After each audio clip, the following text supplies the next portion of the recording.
Today, I have two of the members of the UNLV Honors Trio, and they were the winner of the 2018 and 2020 Monterey Next Generation Jazz Festival in the College Combo competition for their work on the UNLV album, Dorian Dream. So welcome, pianist Patrick Hogan and bassist Ruben Van-Gundy. So why don't you guys tell us about yourself? My name is Patrick Hogan. I've been at UNLV since August 2017. I've been playing and working for a good chunk of my life now. I'm 24, and I've been playing piano since I was about 10 or 11.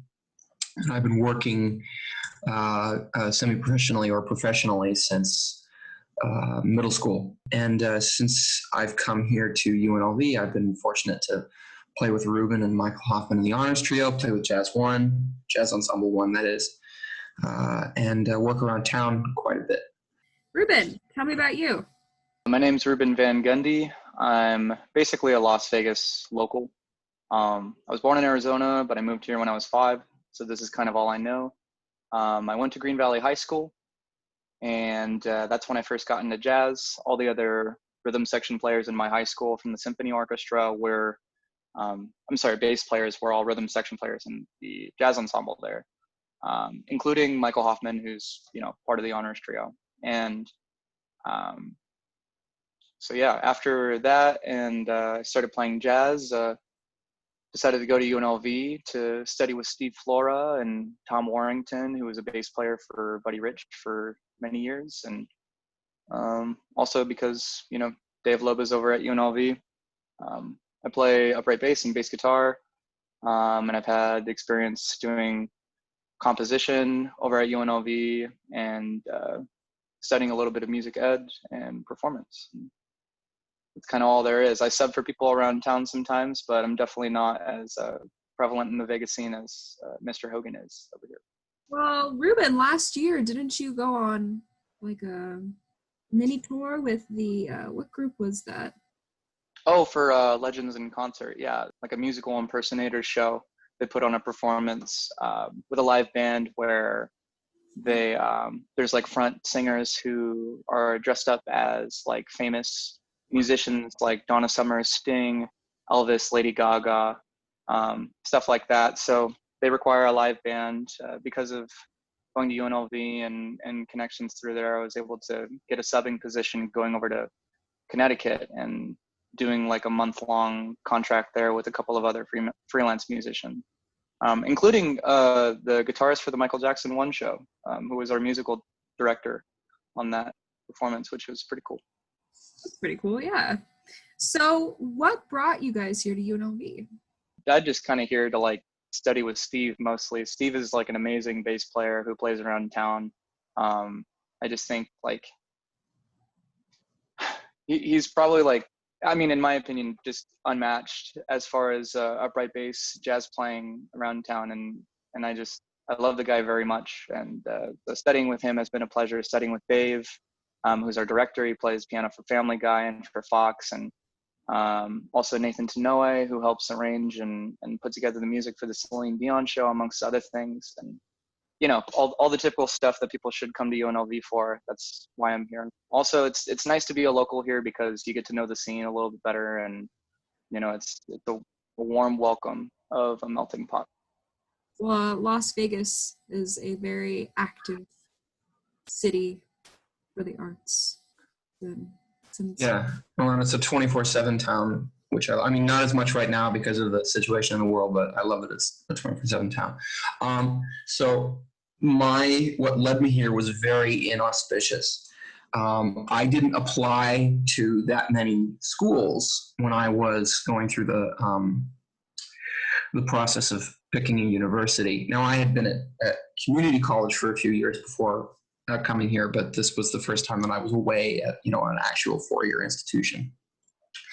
And my father was looking into some things because we were looking around for kind of wondering, maybe there's some other place that I could apply. And he was looking just at options, and he found out about the Western Undergraduate Exchange, which is it's money related.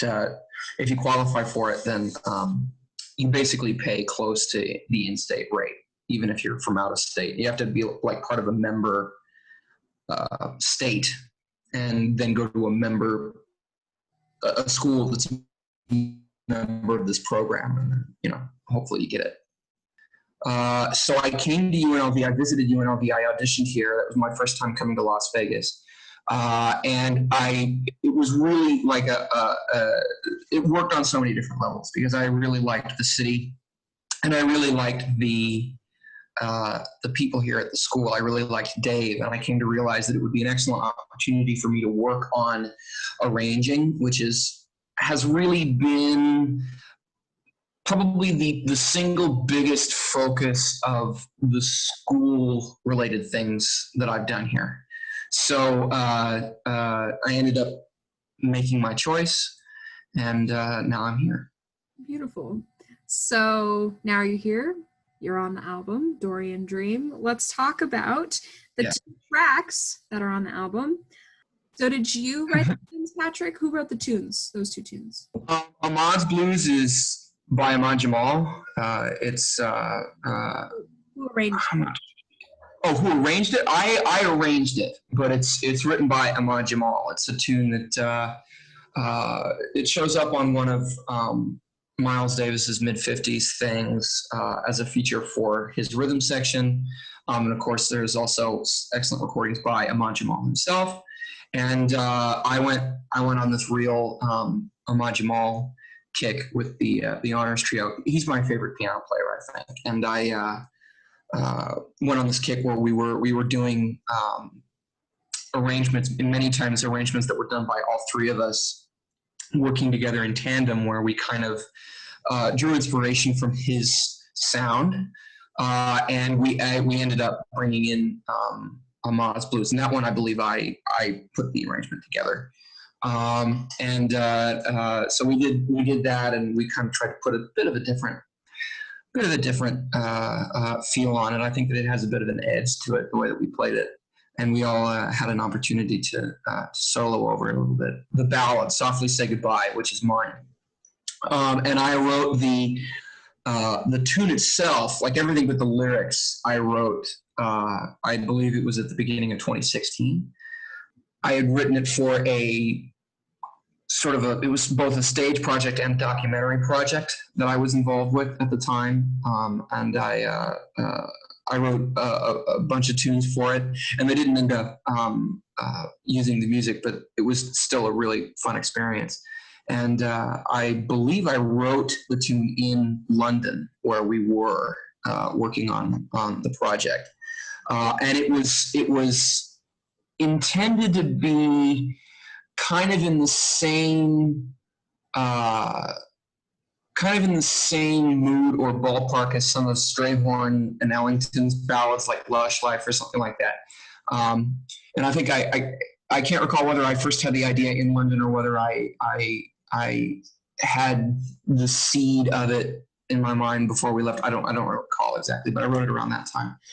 And it sort of sat in my sketchbook with a different title for quite some time, until I started to get serious about writing lyrics, which happened more recently. And I had just come back from a vacation to my family's house in California, and was kind of thinking about the concept of partying and all that jazz. So I put the lyrics together and thought that they were acceptably presentable. So that's the backstory of that tune. It was a long compositional process, because I came back to it later and added the words. How has this UNLV combo shaped you as a performer, as a writer, things like that? When we all first met, Patrick, was that your first semester here at UNLV that we met? Yeah. Dave was really insistent on 2017. Dave was pretty insistent on getting a group together. I think especially because Patrick has like such a well-developed voice on piano. Like having a trio to highlight that voice is honestly like what I look for in playing bass for a trio like this. There's a lot of stuff that we can do in a lot of areas that we can go, a lot of influences that we try to cover.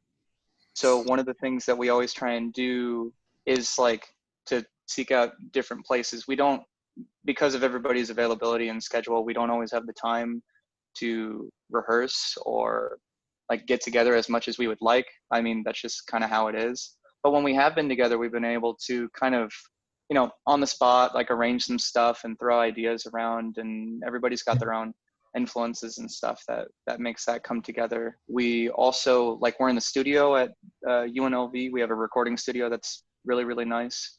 And getting the opportunity to play in there was great as well, because I mean, luckily everybody there had some experience in recording. Everybody who comes to the university doesn't always know exactly like how to go about that, but that's also part of the learning process too, which is great about UNLV. So when we're in there and we've recorded basically like a whole record together, and me personally, you know, I was never expecting to go to Monterey like in a jazz band, let alone like in the combo division, and because I had never been before without the trio. So, and I'd always heard about UNLV's prevalence in that world. And so when we're there, and then, you know, we won Monterey, and what was it, 2018? 2018. Yeah. And like they said the name UNLV, I was just like, what the heck? You know, we all got up and everybody was just screaming and stuff. Because I think that was also the first time that UNLV actually had a combo, let alone a trio win in that type of event, like win first place. And so that was really, really cool experience to be a part of. But yeah, getting back to coming together with this group of people, we all just have different influences. And I think that's what it is. It's just working the personalities in with the influences, and then trying to make good and honest music and arrangements. Yeah. I think that's one of the benefits of this group, is that like we all bring in material, but we all kind of fill a different role. Yeah, I mean, it's definitely not, you know, like, okay, hey, I brought in Stella. Oh, I also brought in Stella. And it's, you know, there's a wide variety of influences. And I think that, you know, you're talking about like how has this group helped you as a writer and all that jazz. I think that the best experience that I've had in this group was what I was speaking about earlier, which was the collective arranging. There were several things where we, because we've brought in a lot of stuff separately, where we hashed it out on our computers at home and then just brought it in. But there have been several times where we sat down with a tune, and usually somebody sort of throws out like a general springboard idea, like, okay, well, what if we did it with this vibe?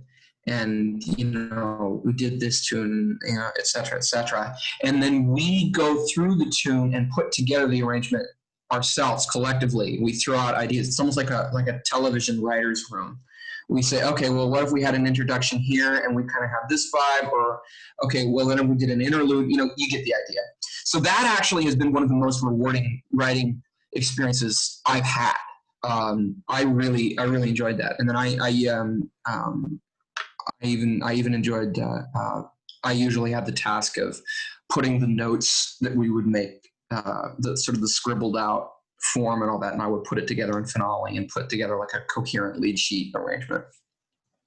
So that's been highly enjoyable. And you know, as far as each of our personal growth individually, I think that eclectic nature of the material forces growth, because you kind of have to, like, you know, within the same recording session, you kind of have to wear different hats, but you have to like turn on different sides of your brain, you know, from one tune to the next, because it can get so varied. And so the contrast is so great.